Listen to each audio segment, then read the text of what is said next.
अगर आप ही का व्यक्ति आपके पीठ में छुरा घोंपेगा तो शायद आप लोग भी बर्दाश्त नहीं करेंगे। विकास में खिवसर में कोई कमी रही हो तो आप हो सकता है कि आशीर्वाद कम कर दे। हमारे खिवसर में 5-5 कॉलेज खुली है, क्या आसपास के विधानसभा क्षेत्र में कहीं खुली है? लेकिन बीजेपी 36 कौम की पार्टी नहीं है और ना ही कांग्रेस है।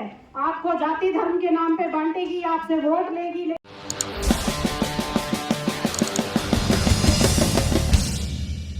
आजकल रिश्तेदारियां बहुत गिनाई जा रही है तो मैं भी एक गिना ही देती हूँ। तो मेरी भी सासू जी का जो ननियाल है वो पालड़ी व्यासा में तो अगर रिश्तेदारी के नाम पे वोट मिलते हैं तो मुझे तो दुगने मिलने चाहिए। आपको मैं इतना ही कहूंगी कि रिश्तेदारी के साथ साथ आप सब लोग ये भी ध्यान रखिएगा कि विकास के कार्य किसने करवाए और 36 कौम को साथ लेके चलने वाला आपके लिए कौन है। हाँ, बीजेपी कांग्रेस वाले वोट भी मांगेंगे, सब करेंगे, लेकिन बीजेपी 36 कौम की पार्टी नहीं है और ना ही कांग्रेस है।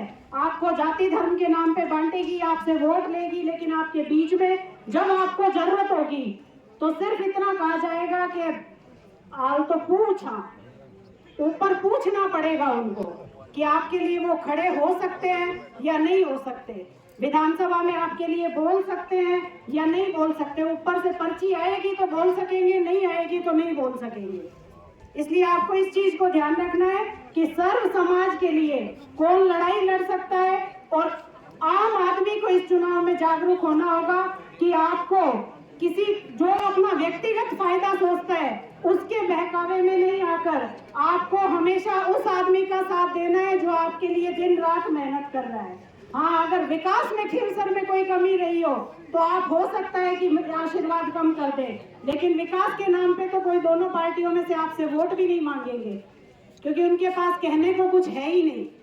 सिर्फ व्यक्तिगत फायदा सोचने वालों के पीछे आप लोगों से हाथ जोड़कर निवेदन है कि मत चलिए। आप लोग सब समझदार हो चुके हैं, आम जनता समझदार हो चुकी है। खिवसर का तो एक एक मतदाता जागरूक है।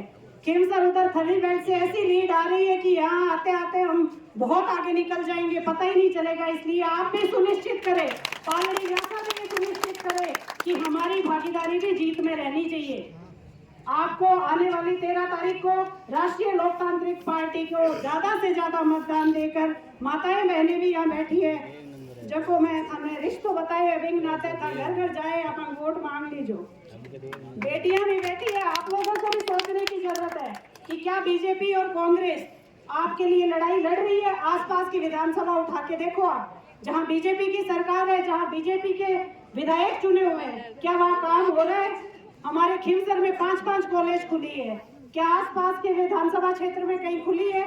इस चीज को ध्यान में रख के वोट कीजिए। सिर्फ ये नहीं कि सरकार बीजेपी की और अपन काम हो जी, काम करवाने वाला भी होना चाहिए। काम का पैसा कहां से लाना है, कैसे लाना है, इसकी जानकारी भी बहुत जरूरी है। सिर्फ सरकार का नाम लेने से काम नहीं होगा और कांग्रेस वाले तो काम करने की सोच ही शायद नहीं रहे हैं। जो भी है, आप सब लोग समझदार हैं, आम जनता समझदार है। एक के पीछे मत चलिए क्योंकि व्यक्तिगत फायदा जो सोचता है वो कभी सर्व समाज का फायदा नहीं सोचेगा।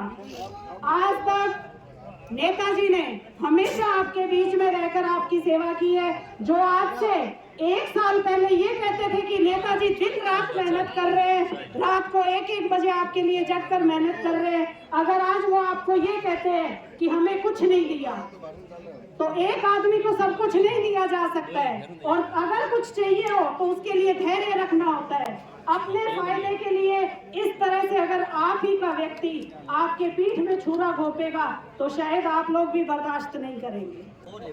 मैं आपको इतना ही कहना चाहूंगी कि जहां पालड़ी व्यासा में या आसपास के जो भी गांव है जहां रिश्तेदारियों का माहौल बनाया जा रहा है, वहां मुझे आपसे यही निवेदन करूंगी कि जहां आपको हमारी जरूरत पड़ेगी, लेकिन भूल मत कर दीजिए, ये भूल मत कर देना कि आप पीछे रह जाए, क्योंकि वहां फिर हमें भी ऐसा सोचना पड़ सकता है कि आप लोगों ने क्या कर दिया। इसलिए आपको वही मजबूती देनी है जो थली बेल्ट देता हुआ आएगा और आपको भी ये सुनिश्चित करना होगा कि हम जीत में इतनी बड़ी भागीदारी दें कि नेताजी आकर हमसे पूछे कि धन्यवाद साहब, था हमारा साथ दियो, मैं काम करा।